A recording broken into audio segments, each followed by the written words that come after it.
सबसे important topic के बारे में आज हम लोग अभी डिस्कस करने वाले हैं, दैट इज़ डेटाबेस इंटीग्रेशन। तो ये वर्ड इंटीग्रेशन का मतलब होता है अलग अलग डेटाबेस को आपस में एक साथ जोड़ना, और ये काम हम कर रहे हैं डिस्ट्रीब्यूटेड डेटाबेस सिस्टम के अंदर में। तो डेटाबेस इंटीग्रेशन एक वो प्रोसेस है जिसमें हम अलग अलग इंडिपेंडेंट डेटाबेस मतलब सिंगल सिंगल डेटाबेस को आपस में इस तरह से जोड़ते हैं कि वो लगे कि ग्लोबली वो एक डेटाबेस है, जो कि डिस्ट्रीब्यूटेड डेटाबेस सिस्टम के सबसे इंपॉर्टेंट पॉइंट में से एक है।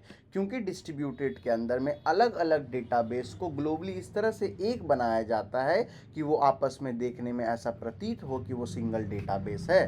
ये हम इसलिए करते हैं ताकि हमारा सारा डेटा एक पर्टिकुलर जगह पर आकर के रहे और हमें ऐसा दिखे कि एक सिंगल डेटा के तौर पर काम कर रहे हैं। ये इंडिपेंडेंटली अलग अलग डेटा को डेवलप किया जाता है, डेटाबेस को बनाया जाता है और बाद में सबको जोड़ दिया जाता है। ये जो डेटाबेसेस रहते हैं वो लॉजिकली अलग अलग लोकेशंस पर रहते हैं, कोई अलग सिटी में है तो कोई दूसरा अलग सिटीज़ में है, लेकिन और उसमें अलग अलग स्ट्रक्चर को यूज़ किया गया है, अलग अलग डीबीएमएस को यूज़ किया गया है। लेकिन मेन गोल यहाँ है कि जितने भी अलग अलग डेटाबेस है सबको आपस में इस तरह से जोड़ना कि वो ऐसा लगे कि वो एक सिंगल डेटाबेस के तौर पर काम कर रहे हैं। वो लोग फिजिकली अलग अलग स्टेट्स में हैं, अलग अलग कंट्रीज़ में है इवनली, बट फिर भी हमारे पास ऐसा लगे कि वो एक यूनिफाइड एक सिंगल यूनिट के जैसा वो काम कर रहा है। तो बात करते हैं कि डेटाबेस इंटीग्रेशन क्यों ज़रूरी है। मान के चलते एक ऑर्गेनाइजेशन है, उसमें बहुत सारा डिपार्टमेंट और सबका अलग अलग डेटाबेस है। एक एचआर का डिपार्टमेंट है जहाँ एचआर से रिलेटेड सारी चीज़ें हैं, एक अकाउंट्स है जहाँ पर अकाउंट से रिलेटेड है, सेल से रिलेटेड है, इन्वेंट्री मतलब जहाँ पर सारे स्टॉक्स हैं वहाँ से उससे रिलेटेड है, और अलग अलग ब्रांच का डेटाबेस है। तो ये अलग अलग डेटाबेस में अलग अलग इंफॉर्मेशन रखा गया है। तो अब हम इस इंफॉर्मेशन को गैदर करना चाहते हैं और चाहते हैं कि एक पर्सन सारे चीज़ों को देख पाए। इसके लिए अलग अलग स्ट्रक्चर यूज़ किया गया है, अलग अलग कन्वेंशन यूज़ किया गया है, अलग अलग रूल और कंडीशन यूज़ किया गया है।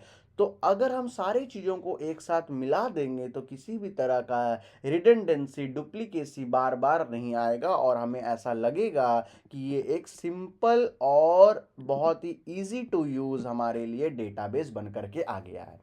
क्योंकि डेटाबेस अलग अलग था और उसको हम जब जोड़ करके एक करेंगे तो हमें यूज़ कर पाना, इन्फॉर्मेशन को गैदर कर पाना बहुत ही आसान हो जाएगा। इससे हमारा कंसिस्टेंसी बढ़ेगा, क्योंकि बार बार वो इन्फॉर्मेशन को लेना हमारे लिए बहुत ही ज़्यादा आसान हो जाएगा। इसीलिए हम लोग डेटाबेस सारे डेटाबेस को आपस में मिला देते हैं, जोड़ देते हैं।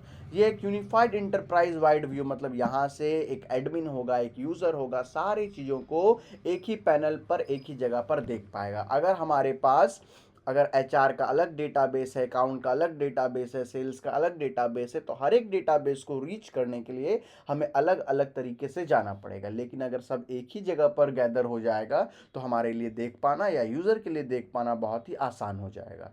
इससे हमारा ग्लोबल क्वेरी कुछ भी हम डालेंगे तो वो डेटा हमारे पास आसानी से आ जाएगा। डेटाबेसेस जितने हैं उसको इंटीग्रेट करने का कुछ फेजेस है, मेनली टोटल 4 फेजेस है। तो सबसे पहला फेज है प्री इंटीग्रेशन एनालिसिस, मतलब हम पहले ये चेक करते हैं डेटाबेस के अंदर में कि उसके अंदर में जो भी रूल और रेगुलेशंस है, जो भी कंडीशन है, जो भी डेटा उसके अंदर में दिया गया है, जो भी आपस में रिलेशन है, क्या वो दूसरे डेटाबेस के साथ मैच कर रहा है या नहीं कर रहा। क्योंकि जब हम दो डेटाबेस को आपस में मिलाते हैं तो उसके अंदर के रूल और रेगुलेशन और कंडीशन को आपस में हमें मैच करना पड़ता है, आपस में सिमिलर बनाना पड़ता है, ताकि उसको हम एक डेटाबेस के अंदर में मिला सके, एक के अंदर में उसको आपस में एक दूसरे से लिंक कर पाए। तो इसीलिए हमको सबसे पहले एनालाइज करना पड़ता है कि इसके अंदर का लोकल डेटाबेस किस तरह से काम कर रहा है। इसके बाद बात करते हैं स्कीमा ट्रांसलेशन के, मतलब अलग अलग डेटाबेस हो सकता है, यहाँ पर अलग डीबीएमएस को यूज़ कर रहे हैं, अलग डेटा मॉडल को यूज़ कर रहे हैं, अलग नेमिंग स्टाइल को यूज़ कर रहे हैं। तो सारे अलग अलग स्ट्रक्चर को हमें कॉमन डेटा मॉडल में यूज़ कर रहे हैं। हो सकता है कहीं पे यूज़र को उसके आईडी से पहचाना जा रहा है, हो सकता है नाम से पहचाना जा रहा है। तो सारे अलग अलग स्ट्रक्चर को इस तरह से लाएंगे कि सब में वो कॉमन हो जाए। अलग अलग डेटाबेस था इसलिए नाम अलग अलग तरीका था, अलग अलग रिप्रेजेंट करने का तरीका था, लेकिन जब उसको आपस में एक यूनिट बनाएंगे तो उसको सिमिलर बनाना होगा, एक जैसा बनाना होगा, तो ही हम उसको आपस में एक बना सकते हैं। और मेनली इंटीग्रेशन में यही होता है, अलग अलग डेटाबेस को जोड़ करके एक सिंगल ग्लोबल डेटाबेस बनाते हैं, एक बड़ा डेटाबेस बनाते हैं, ताकि चीज़ों को एक्सेस कर पाना हमारे लिए बहुत ही ज़्यादा आसान हो जाएगा।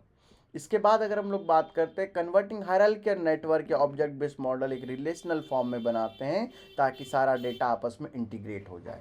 इसके बाद हम लोग कहते हैं स्कीमा मैचिंग, दोनों के स्ट्रक्चर को मैच करते हैं, क्योंकि अगर दोनों डेटाबेस का स्ट्रक्चर अगर अलग अलग होगा तो वो आपस में कंबाइन नहीं हो सकता, रिलेट नहीं हो सकता, उसके बीच में कोई भी रिलेशन हम फाइंड इजिली नहीं कर सकते। तो स्कीमा मैचिंग करते हैं मतलब उसके स्ट्रक्चर को, उसके ढांचा को आपस में सिमिलर बनाते हैं। स्कीमा मैचिंग में हम अलग अलग एट्रीब्यूट्स उसके अंदर में जो रहते हैं उसको एक करने का कोशिश करते हैं। जैसे यहाँ पर डेटाबेस में एक एट्रीब्यूट है एम्प्लॉय आईडी डिपार्टमेंट सैलरी, दूसरे में सेम चीज़ को लिखा गया एम्प्लॉय नेम डिपार्टमेंट मंथली पे, तो ये दोनों का मतलब सेम है, तो इस चीज़ को हम एक साथ रख सकते हैं। अगर इसमें कुछ नाम अलग है तो हम ये दोनों में से कोई एक नाम को लेकर के काम करेंगे, क्योंकि एक डेटाबेस में एम्प्लॉय आईडी से काम चल रहा है और एक डेटाबेस में एम्प्लॉय नंबर से काम चल रहा है, दूसरे में हम लोग सैलरी कह रहे हैं और एक में कह रहे हैं मंथली पे। तो इसके लिए हम लोग को क्या करना पड़ेगा, इसके लिए दोनों को कॉमन करना होगा, दोनों को सेम करना होगा। इसके अंदर में जो भी नेम का कॉन्फ्लिक्ट है उसको हटाना पड़ेगा, इसमें अगर कोई डेटा टाइप में अंतर है तो उसको हटाना पड़ेगा, स्ट्रक्चरल कोई कॉन्फ्लिक्ट है स्ट्रक्चर में तो उसको भी हमको चेंज करना पड़ेगा। साथ ही साथ यहाँ पर हम लोग नेक्स्ट हम लोग जो बात करेंगे स्कीमा इंटीग्रेशन के बारे में। हम जो स्ट्रक्चर हमने बनाया है वो स्ट्रक्चर को आपस में ग्लोबली हम उसको मैच कर करके देखेंगे और देखेंगे कि वो प्रॉपरली मैच है कि नहीं है। इंटीग्रेशन के अंदर में कंपेटेबल एंटिटीज देखेंगे, रिजॉल्व करेंगे, अगर कोई तरह का उसके अंदर में कॉन्फ्लिक्ट है तो उसको बेहतर करने का कोशिश करेंगे।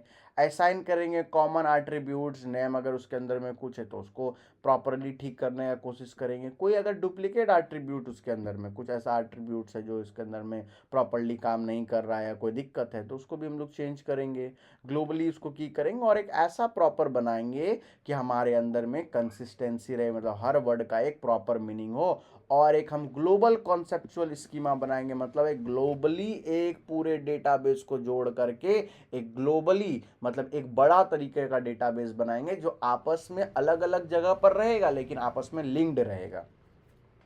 तो ये सब इंटीग्रेशन जब हम करते हैं तो क्या क्या प्रॉब्लम को देखने को मिलता है। तो सबसे पहला नेमिंग कन्फ्लिक्ट, मान के चलते हैं आपके पास दो डेटाबेस है, एक पर एम्प्लॉय आईडी नाम है, एक एम्प्लॉय नंबर नाम है, तो दोनों यहाँ पर अलग अलग है। तो इसको क्या करेंगे, दोनों को हम जोड़ करके एक करेंगे, या तो उसका नाम एम्प्लॉय आईडी रखेंगे या तो एम्प्लॉय नंबर रखेंगे। इससे हम लोगों के अंदर में नेमिंग कॉन्फ्लिक्ट हट जाएगा। हो सकता है कहीं पर आप किसी चीज़ को डिपार्टमेंट से डिनोट कर रहे हो और वही सेम चीज़ को दूसरे डेटाबेस में कोर से डिनोट कर रहे हैं, तो अलग अलग डेटाबेस है, हो सकता है अलग अलग नाम हो, लेकिन जब हम सारे डेटाबेस को आपस में जोड़ेंगे तो नाम को भी हमको सेम करना होगा।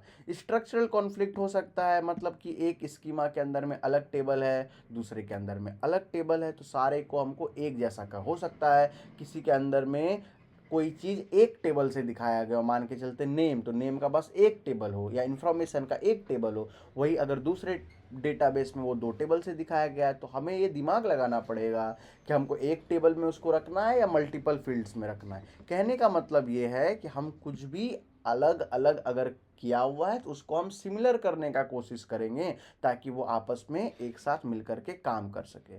डोमेन में भी कन्फ्लिक्ट हो सकता है कोई डेटा टाइप एक डेटाबेस में इंट से लिखा हुआ है, दूसरे में वेरकेयर से लिखा हुआ है, तो इसमें से जो भी प्रोमिनेंट जो भी बेस्ट रहेगा उसको हम लोग चूज करेंगे। सिमेंटिक कॉन्फ्लिक्ट है, अगर हो सकता है कहीं पर कुछ अलग मीनिंग है, मतलब वर्ड सेम तरीके से यूज़ किया गया, मीनिंग में अगर कुछ चेंजेस है तो भी हम लोग उसको चेंज करके सिमिलर करने का कोशिश करेंगे। अप्रोचेस क्या है मेनली डेटाबेस इंटीग्रेशन में कि ग्लोबल हमको बनाना है। ग्लोबल बनाना है मतलब सारी चीज़ों को एक बार में हम देख सके, हमारे लिए इम्प्लीमेंट कर पाना हमारे लिए आसान हो जाए। दूसरा लोकल एज व्यू में, मतलब यहाँ पर मोर कितना लोकली हमारे पास कैसा है, ग्लोबली तो हमने बना दिया, लोकली हमारे पास जब हम as a single user use कर रहे हैं तो हमें क्या क्या चीज़ देखने को मिल रहा है, कितना उसके अंदर में फ्लेक्सिबिलिटी है, लोकली उसके अंदर में वो सही प्रॉपरली काम कर रहा है, फ्रिक्वेंटली काम कर रहा है या नहीं कर रहा है, इसको हम लोग लोकल एज व्यू कहते हैं। मतलब हम लोग एक लोकल तौर पर एक यूज़र के तौर पर क्या देख रहे हैं। ग्लोबल व्यू का क्या मतलब हुआ कि पूरे पूरे एटमॉस्फेयर में वो कैसा है, और लोकल मतलब खुद एक यूज़र लेवल पर कैसा है।